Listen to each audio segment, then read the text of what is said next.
once or twice a week, donuts roll through at 10:45 or 11:15, or you miss your short window for lunch and you have back-to-backs, and then all of a sudden it's 1:15 and you haven't eaten at 12, and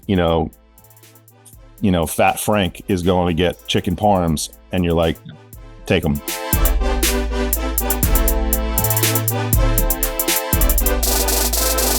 My name is Brian Panuzzo. I am a former bond trader turned executive health and performance coach. I know exactly why your health keeps losing to your calendar, and I help you build a system that fixes it for good.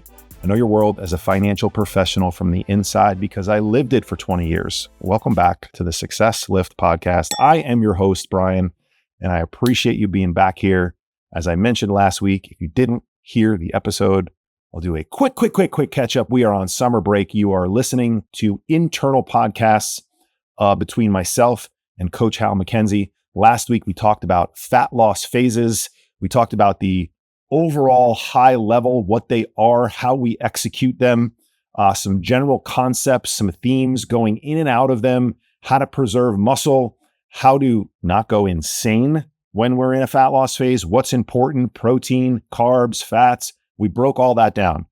You'll get a ton of value out of this episode, even if you didn't listen to that one. But if you didn't, I would say pause button, go check that one out, because this one will be even more valuable to you as we now dig into the techniques and tactical execution. And what I mean by that is that we talked about high-level principles last week. This week, we focus on what I'm damn good at and what Hal is damn good at, which is the how. How do we actually do these things? How do we apply it into our busy lives? Because theoretical stuff we see on Instagram and on social media looks amazing, but can you apply it to your actual life? And so we break down specific swaps, meal structure, how to bank calories. What is that? What is calorie banking? What foods create the most fullness per calorie? Not all foods are created equal. Not all healthy foods. I know you know that a Big Mac and a piece of steak or salmon or eggs are two very different things inside the body. But not all healthy foods are created equal, especially in a fat loss phase. And so after this episode, I believe you will walk away with simple, repeatable tactics that you can run immediately. We are about taking action inside this program. All right. So even if you have dinners out this week, even if you have family meals, and even if you have a busy work day or weekend coming up, you can take these principles and you can apply them into your life immediately. Again, this week is about fat loss techniques and tactical execution, the how, as we call it inside of the Success Lift program. If you didn't listen to last week, which is the overall 30,000 foot view of fat loss phases, it would probably be helpful to go back. But if you don't have time and you don't want to, all good. We appreciate you guys. As I said last week, if you enjoy this format, let me know. Hit me up at brian@thesuccesslift.com, or you can always text me at 917-709-4283. Without further ado, let's get into the conversation with me and Coach Hal. All right, this week we want to talk about techniques. So last week we talked about fat loss phases, but as Hal and I reviewed it, it was like high level stuff, which is super important. So you always want to work top down, typically from principles and standards. And so we talked about like the concept of volume trades. We talked about how much should you be in a deficit in terms of like calorie counts. It's always depending, but like usually there's a fairly similar process that we follow. Resetting your metabolism, reverse diets, stuff like that. But what we didn't talk about is like the how, which you guys see me post a lot about, I hope, in the chat. Hal is really good with this too, because I follow his stuff. Like showing you little things where I'm going through your ACP and I'm looking at, hey man, like you're having 4 eggs every morning and bacon. And while that's not the worst option, and it's actually a decent option, if we're in a fat loss phase, we probably want to strip some of the eggs out and go egg whites and maybe swap the bacon for deli ham and start to build this lower calorie, high volumes. How I watched the episode last week Hal's talking about this big egg scramble that he makes. So we want to talk more about tactical. All right. Less about high level. You got to manage your calories, that type of thing. So that's what this episode is. We're going to keep it under 30 minutes. Hal and I are just going to kick it back and forth. And when we hit the timer, if we haven't said everything that we need to say, we're done. All right. Because we're always going to manage this to be effective and efficient for your time. All right. Hal, what's up, man? How you doing, buddy? Good, bud. Pumped to be back. Ready to talk strategy. Yeah, we've got great feedback so far. So appreciate you. This has been great. We got a ton of good topics to start to outline and talk more about. So perfect. You're currently in a fat loss phase. I just finished one, my little kind of mini phases I was in. I'm probably shifting back towards maintenance or so. So I'm going to kind of pepper you with some questions, and you can just kind of talk me through how you're strategically and tactically taking some stuff out. So just talk to me a little bit in general. What's, tactical for you now? Are you intermittent fasting? Are you, not having the snacks that you used to? Do you have hard lines around when it is you're eating? Like, what are some principles and rules that you're slowly or quickly adjusting to in this phase for yourself? Yeah, absolutely. And your intro kind of hit the nail on the head on one of the biggest things, and that's adjusting my breakfast. I would say that's been number one, just doing a lighter breakfast. And I think it's a big distinction between no breakfast. I wouldn't recommend that, right? It can work, intermittent fasting, but I think it's important to get something in there, get that base. It regulates the appetite, high protein, the usual stuff. But, if I think back to, it was only 5-ish months ago where I was peak of my muscle building and I was having 3,900 calories per day. And now I wrapped that up. I did a couple of months of maintenance, and now I've been in fat loss for about 6 weeks. And so I was 3,900 peak, 3,500 maintenance, started my deficit at 3,000. Now I'm at 2,800. And so especially when I first started going for maintenance to deficit, it was 500 calories less. I could almost do all of that just by tweaking my breakfast. Now, these numbers are probably annoying to some people listening because these are pretty high numbers, but you can adjust it to your situation. But I was basically, could almost do that entirely by just same breakfast, just decreasing the portion sizes on everything I was having. Okay. And maybe I could really keep the lunch the same and maybe tweak the dinner a little bit. But that is a big one, just tweaking the breakfast, like you said. Yeah. So that works for me too. I do the same thing. I go from, whole eggs and 2 pieces of sourdough toast or sourdough, and I start to egg whites, less eggs. I'm not a bacon guy most mornings because who's cooking bacon on Tuesday in the morning? Obviously, people who are, at the office could just go get bacon or whatever. But I'll start to go from maybe 2 pieces of toast to 1 to then maybe from sourdough to Ezekiel bread. Yeah. And then in the depressing weeks, no bread at all, and have some strawberries and blueberries or something like that. Why? I'm a big believer of not skipping breakfast either, for 2 reasons. One, because it's really hard to hit a protein target when you only start food at noon or so, right? And then 2, a lot of times without that meal, yes, you're busy. Yes, you're very focused. Yes, usually you're okay. But once or twice a week, donuts roll through at 10:45 or 11:15, or you miss your short window for lunch and you have back-to-backs, and then all of a sudden it's 1:15 and you haven't eaten at 12, and Fat Frank is going to get chicken parms, and you're like, take them. Yeah. And so I don't love it for guys who don't have a really strict plan for breaking that fast. And also, I just think it's hard to hit your protein target. If I started eating at noon every day, I mean, I could do it, but it would be a lot of protein, dude. Yeah. So those are 2 reasons for me why I don't like, just cutting an entire meal out, but make no mistake, it can be effective. Yeah. And I think it's also the most controllable meal of your day, breakfast. No matter what, 9 out of 10 times you're just at home, complete control. You can know exactly what you're eating and just be really precise with it, get that protein in, where every other meal has a few more variables, right? Lunch is usually pretty consistent, but still when you're at the office, food can start flowing through. dinner is probably always the biggest wild card. So it's like, again, it's like I can control this meal the most. So let's make it perfect every day. Yeah. What else? Let's talk about, obviously it's fat loss phases are super easy when you are not super easy. They're much easier when you're at home and you're controlling all your ingredients and you're cooking your own food. And I got my 96.4 ground beef and I'm weighing stuff.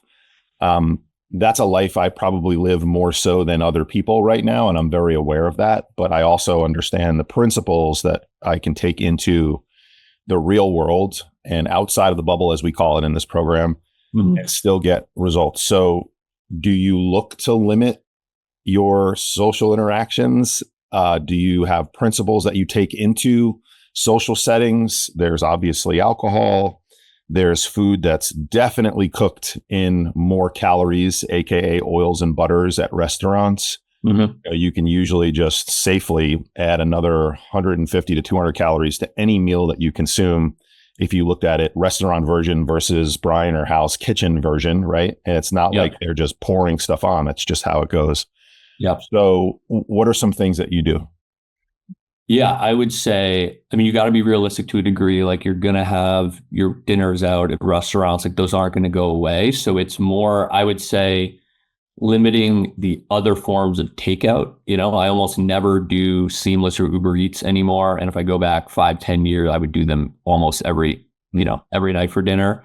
Because then you don't really know what you're eating, to your point. Then they're cooked at a restaurant. There's oils, butters. You don't know. The portion sizes are crazy then also. And if it's there, you're going to eat it. Yeah. So I think it's just... Sorry, I didn't mean to interrupt you. But that's a good point, though, because a lot of times, like for convenience, it's be like, oh, let me just order the chicken and rice and vegetables from the restaurant. And look, everything is contextual. Like if it's the restaurant chicken, rice, and vegetables, or you grab Chinese on the way home, like, let's just get the restaurant chicken, rice, and vegetables and move on. But again, like if you could find some time to prepare chicken, rice, and have an easy vegetable option for yourself, I just splashed a pot there. Like that's going to save you hundreds of calories throughout the week, especially if it's on repeat. Like these little things where I'm even thinking, as I mentioned, the extra hundreds of calories of restaurant oils, like this is where you need to be sort of militant, not because it's the thing that makes the difference, but because you do lack control in other variables. So it's like, I do put some butter in the pan for my eggs, but like, I'm like a cooking spray guy. I use avocado oil cooking spray. Like I don't waste 150 calories on cooking my chicken or my steak, Yeah, it makes it taste better. I hear you. But that's where all the seasoning stuff comes in. Sorry, if you could remember where the hell you were and just keep going, or wherever you are. I mean, and I think just to drill into some of the things you said also, it saves you money too, right? You're by preparing more at home versus a takeout. It saves you mental energy, right? And you're not thinking about what am I getting tonight? You kind of already know you have stuff in your fridge. One of the simplest examples to get like specific is ground meats, right? Like it's so, I don't care who you are, what your cooking abilities are. I did at the beginning of this week, I had a pound of ground venison. It takes 10 minutes. You're just staring at it. When it's done. Like it's so easy. And then I had it in my fridge all week. There were a couple of days I worked from home because of the blizzard. And then I was home yesterday working. And for dinner one night, I just had meat that I threw in like mission wraps or a low calorie bun, made like a sloppy Joe style thing. And it was so easy. And then you think about the tracking of that. You're logging the same food multiple times. It just actually makes your life so much easier. And then you're consuming less calories on top of it. Yeah. And so I'm a huge supporter of that strategy of like, I'm just in the kitchen or we're around or whatever. So let me just you guys see me do this. Let me just throw rant. I mean, there's times in the morning at 4:27 a.m. I have something going on the stove because I'm up early and I'm on my laptop and I'm working. Yes. And it's like, well, it's right there. So like, why not? Like, I'm going to be sitting right here no matter what. Yes. So that used to be, when I had a regular job, that used to be maybe Sunday afternoon where it was finally time for me to turn on the back nine of a golf tournament or the 3:00 games.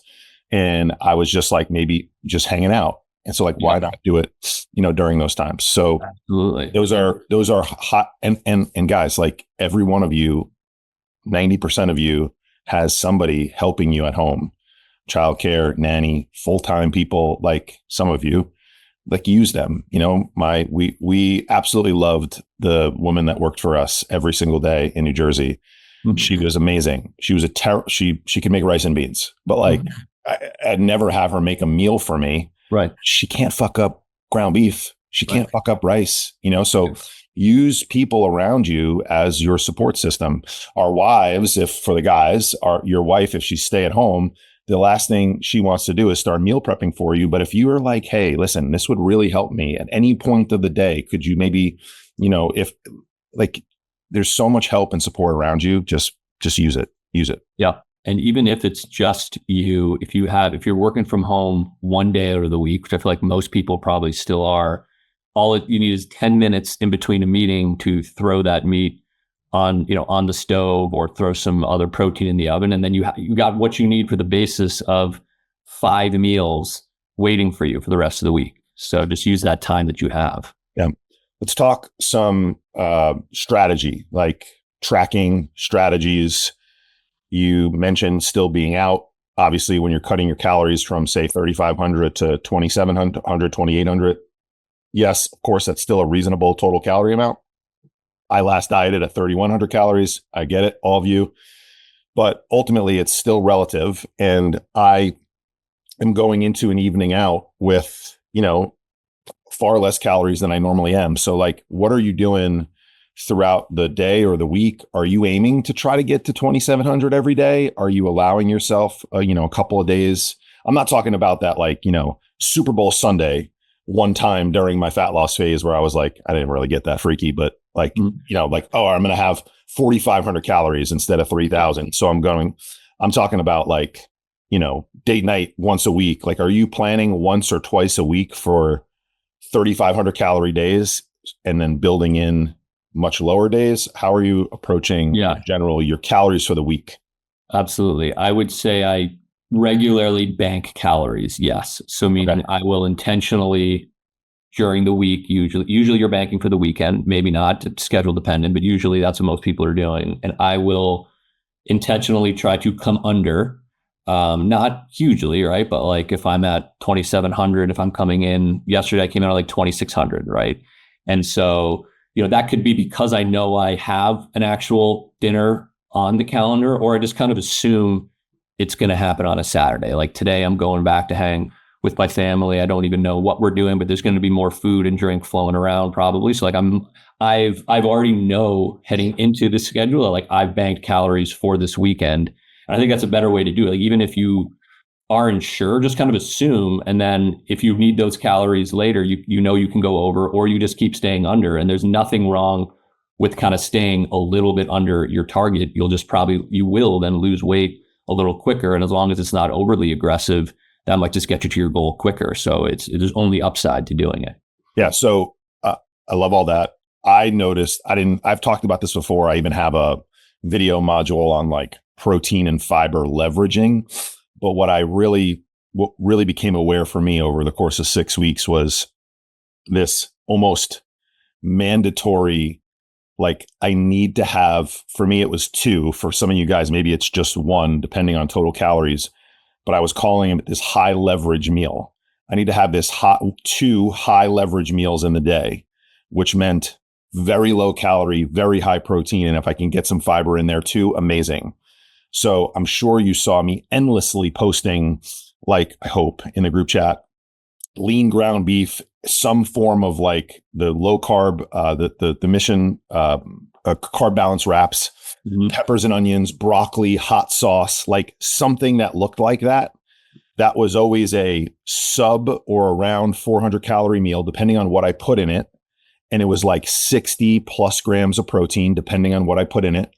And with the carb wrap, which is 15 grams of fiber, which is not my first choice of fiber for everyone. I'd much rather fruits and vegetables, but it is 15 grams of fiber. And it does make you feel like you're a bit more of a normal human being eating like a taco or something like that.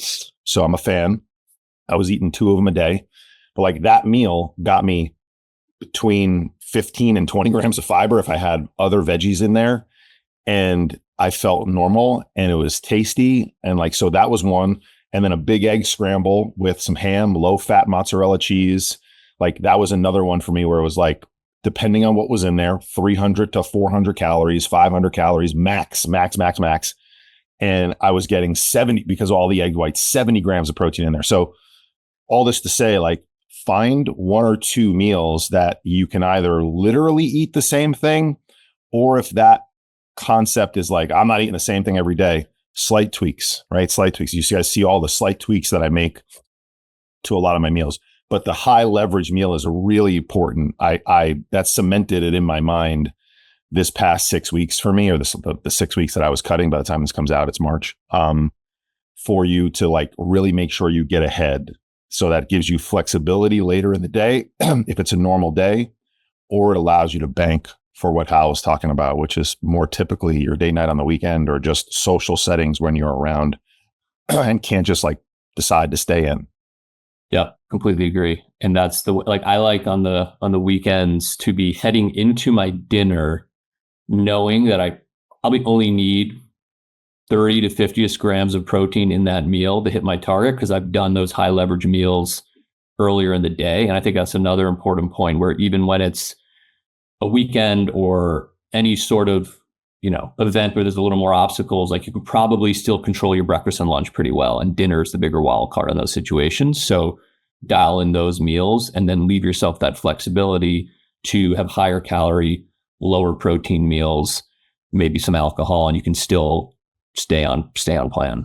Yeah. And one other thing I remember needing to do and then becoming okay with it very quickly was, I'm not saying every night, but there were some nights where the family dinner just didn't match up what I needed to do.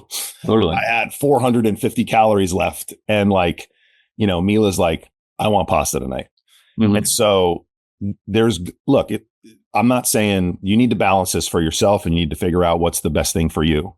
But this is where having that ground beef in the fridge allows you to be versatile and not be completely disassociated from your family. And look, at the end of the day, if we want to get like real here, your dinner is about the time that you're spending and connecting with your family. The food is just energy going into your mouth. And so you can connect and you can be with your family eating plain grilled chicken while they stuff down pasta if you really want to. I understand that there's a component that's like, nah, man, I'm not doing that. I get it. But every once in a while, I would eat a different meal than my family. Now, it wasn't completely different sometimes, but a couple times it was. And so for a period of time, one meal out of, 28, or 3 meals out of 28 in a week for me were a little bit different than the people that I was around. And I was totally okay with that. I've told you guys already. I don't know when the Monday Mindset call is coming out at the time of this recording versus when this is dropping. I think you'll already hear this story, but I was in Mexico with the guy who was running the event, and he ate chicken and rice 4 times a day. He had the staff bring him chicken and rice. He had it all planned out. His whole life is fucking planned. Yeah. And I thought that was insanity, especially me. Like, there's nobody more disciplined when it comes to nutrition than me on that trip. I thought that's insanity, but it works for him. And he was able to still enjoy his time. So that's just a quick, pep talk of like, every meal does not have to be the exact same as everybody else. And in a fat loss phase, sometimes you need to just go, you know what? I'm going to do this right now because it's going to hit my targets, and we're going to move on. And I can still be dad. I can still be husband. I can still be wife, whoever you are. Yeah. And what you can also do there is still partake in the pasta, but just have less, right? Have smaller portion sizes, and then increase the beef or whatever you need to hit your targets. And then you're still participating and no one really notices. Yeah. It's like the French fry tax. Like, I don't remember the last time I ordered French fries at a drive-through, but like my kids do. And so I tax their ass. I'm paying for it. I drove there. So like, before the fries go back, I grab a couple of fries. They're hot as hell. So it's like, at that point, just, go tax somebody something if you want to try something out. Cool. So I think like everyone understands the volume concept in terms of like low calorie, high protein, high fiber, but just quickly, like, give me some foods that are staples for you right now. Cause like, a lot of people, sometimes I'm like, you just got to eat high protein, high fiber, low calorie. They're like, cool story, bro. What does that mean? Like, tell me. Yeah. So what are some things that become staples for you? absolutely. I got some good lists here. So I'm starting with vegetables and fruits. The veggies, broccoli, we touched on. Like it's, I will like geek out in my kitchen when I'm weighing. Like I can't believe how low calorie it is. My wife is like, "Cool, Hal, shut up." But I'm like, this massive bowl of broccoli is only 35 calories. Like I think if you want to really simplify things, if you just had a big bowl of broccoli with your lunch and dinner, kind of like the guy at your retreat did, like Yeah.